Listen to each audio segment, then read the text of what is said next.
নমস্কার বন্ধুরা, আমি সুস্মিতা। অল্প কিছু গল্পকথা চ্যানেলে তোমাদের সকলকে স্বাগত।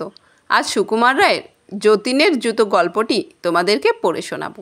যতীনের নতুন জুতো কিনে এনে তার বাবা বললেন, এবার যদি এমন করে জুতো নষ্ট করো তবে ওই ছেঁড়া জুতোই পরে থাকবে। যতীনের চটি লাগে প্রতি মাসে এক জোড়া। ধুতি তার 2-3 দিন যেতে না যেতেই ছিঁড়ে যায়। কোনো জিনিসে তার যত্ন নেই। বইগুলো সব মলার ছেঁড়া, কোন দুমড়ানো, স্লেটটা উপর থেকে নিচ পর্যন্ত ফাটা। স্লেটের পেন্সিলগুলি সর্বদাই তার হাত থেকে পড়ে যায়, কাজেই ছোট ছোট টুকরো টুকরো। আরেকটা তার মন্দ অভ্যাস ছিল, লেড পেন্সিলের গোড়া চিবানো। চিবিয়ে চিবিয়ে তার পেন্সিলের কাঠটা বাদামের খোলার মতো খেয়ে গিয়েছিল। তাই দেখে ক্লাসের মাস্টারমশাই বলতেন, তুমি কি বাড়িতে ভাত খেতে পাও না? নতুন চটি পায়ে দিয়ে প্রথম দিন যতীন খুব সাবধানেই রইল, পাছে ছিঁড়ে যায়। সিঁড়ি দিয়ে আস্তে আস্তে নামে, চৌকার ডিঙোবার সময় সাবধানে হাঁটে যাতে না ঠোক্কর খায়। কিন্তু এই পরে আবার যেই সেই চটির মায়া ছেড়ে দূর দূর করে সিঁড়ি নামা, যেতে যেতে 10 বার হোঁচট খাওয়া সব আরম্ভ হলো। কাজেই 1 মাস যেতে না যেতে চটির একটা পাশ একটু হাঁ করলো। মা বললেন, ওরে এই বেলা মুচিটিকে সেলাই করা, না হলে একেবারে যাবে। কিন্তু মুচি আর ডাকা হয় না, চটির হাও বেড়ে চলে। একটা জিনিসের যতীন খুব যত্ন করত, সেটি হচ্ছে তার ঘুড়ি। যে ঘুড়িটি তার মনে লাগতো সেটিকে সে সযত্নে জোড়াতারা দিয়ে যতদিন সম্ভব টিকিয়ে রাখত। খেলার সময়টা সে প্রায় ঘুড়ি উড়িয়েই কাটিয়ে দিত। এই ঘুড়ির জন্য কত সময় তাকে তাড়া খেতে হতো। ঘুড়ি ছিঁড়ে গেলে সে রান্নাঘরে গিয়ে উৎপাত করত, তার আঠা চাই বলে। ঘুড়ির লেজ লাগাতে বা সুতো কাটতে গিয়ে যদি কাইচির দরকার হলে সে মায়ের সেলাইয়ের বাক্স ঘেটে ঘন্ট করে দিত।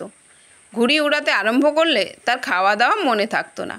সেদিন যতীন স্কুল থেকে বাড়ি ফিরছে ভয়ে ভয়ে। গাছে চড়তে গিয়ে তার নতুন কাপড়খানা অনেকখানি ছিঁড়ে গেছে।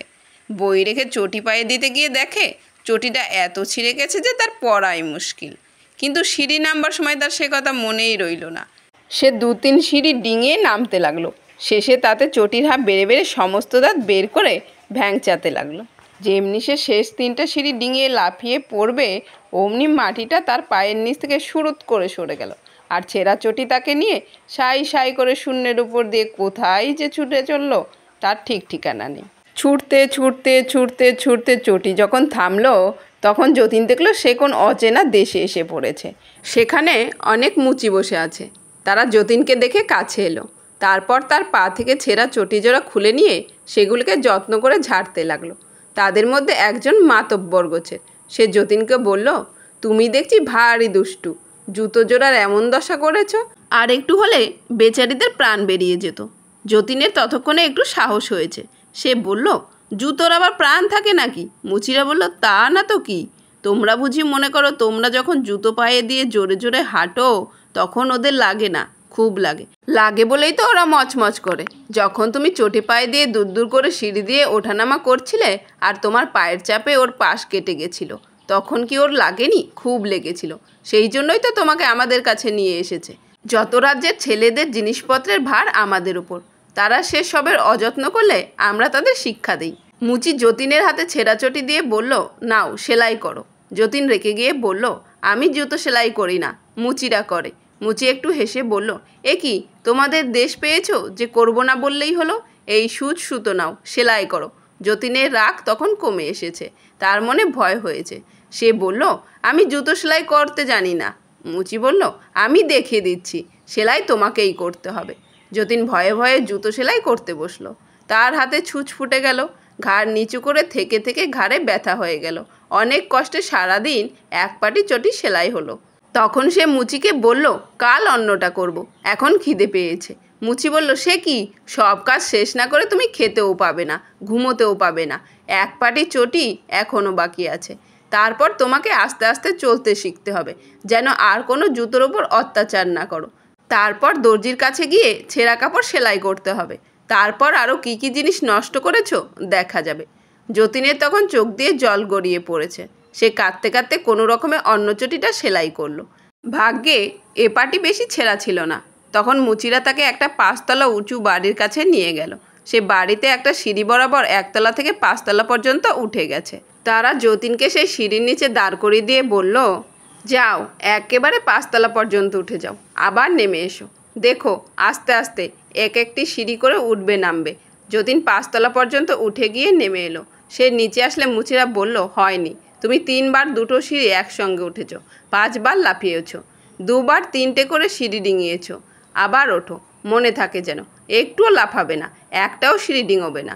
এতটা সিঁড়ি উঠে নেমে যতীন বেচারির পা টনটন করছিল। সে এবার আস্তে আস্তে উপরে উঠল, আস্তে আস্তে নেমে এলো। তারা বলল, আচ্ছা এবার মন্দ হয়নি, তাহলে চলো দর্জির কাছে। এই বলে তারা তাকে আর একটা মাঠে নিয়ে গেল। সেখানে খালি দর্জিরা বসে সেলাই করছে। যতীনকে দেখেই তারা কাছে এসে জিজ্ঞাসা করলো, কি ছিঁড়েছ? মুচিরা উত্তর দিল, নতুন ধুতিটা দেখো কতটা ছিঁড়ে ফেলেছে। দর্জিরা মাথা নেড়ে ডেকে বলল, বড় অন্যায়, বড় অন্যায়, শিগগির সেলাই করে। যতীনের আর না বলার সাহস হলো না। সে সুতো নিয়ে ছেঁড়া কাপড় জুড়তে বসে গেল। সবে মাত্র 2-1 ফোঁট দিয়েছে, অমনি দর্জিলা চেঁচিয়ে বলল, ওকে কি সেলাই বলে? খোলো খোলো। অমনি করে বেচারি যতবার সেলাই করে ততবার তারা বলে, খোলো খোলো। শেষে সে একেবারে কেঁদে ফেললো, বলল, আমার বড্ড খিদে পেয়েছে, আমাকে বাড়ি পৌঁছে দাও, আমি আর কখনো কাপড় ছিঁড়ব না, ছাতা ছিঁড়ব না। তাতে দর্জিরা হাসতে হাসতে বলল, খিদে পেয়েছে? তা তোমার খাবার জিনিস তো আমাদের কাছে ঢের আছে। এই বলে তারা তাদের কাপড়ের দাগ দেওয়া পেন্সিল কতগুলো এনে দিল। তুমি তো পেন্সিল চিবোতে ভালোবাসো, এইগুলো চিবিয়ে খাও, আর কিছু আমাদের কাছে নেই। এই বলে তারা যার যার কাজে চলে গেল। ক্লান্ত হয়ে যতীন কাঁদতে কাঁদতে মাটিতে শুয়ে পড়ল। এমন সময় আকাশে ভো ভো করে কিসের শব্দ হলো, আর যতীনের তালি দেওয়া স্বাদের ঘুড়িটা ঘোট খেয়ে এসে পড়ল তার কোলের ওপর। ঘুড়িটা ফিসফিস করে বলছে, তুমি আমাকে যত্ন করেছো, তাই আমি তোমাকে সাহায্য করতে এসেছি, শিগগির আমার লেজটা ধরো। যতীন তাড়াতাড়ি ঘুড়ির লেজ ধরল। ঘুড়িটা অমনি তাকে নিয়ে শো করে আকাশে উঠে গেল। সেই শব্দ শুনে দর্জিরা বড় বড় কাঁচি নিয়ে ছুটে এলো ঘুড়ির সুতোটা কেটে দিতে। হঠাৎ ঘুড়ি আর যতীন জড়াজড়ি করে নিচের দিকে পড়তে লাগলো। পড়তে পড়তে যেই মাটিটা ধাই করে যতীনের মাথায় লাগলো, অমনি সে চমকে উঠল। ঘুড়িটার কি হলো কে জানে। যতীন দেখল সে সিঁড়ির নিচে শুয়ে আছে, আর তার মাথায় ভয়ানক বেদনা হয়েছে। কিছুদিন ভুগে যতীন সেরে উঠল। তার মা বলতেন, আহা, সিঁড়ি থেকে পড়ে গিয়ে এই ভোগান্তিতে বাছা আমার বড় দুর্বল হয়ে গেছে। সে ফুর্তি নেই, সে লাফিয়ে ঝাঁপিয়ে চলা নেই, কিছুই নেই। তা না হলে 1 জোড়া জুতো 4 মাস যায়। সমাপ্ত। গল্পটি কার কেমন লাগলো কমেন্ট করে অবশ্যই জানিও।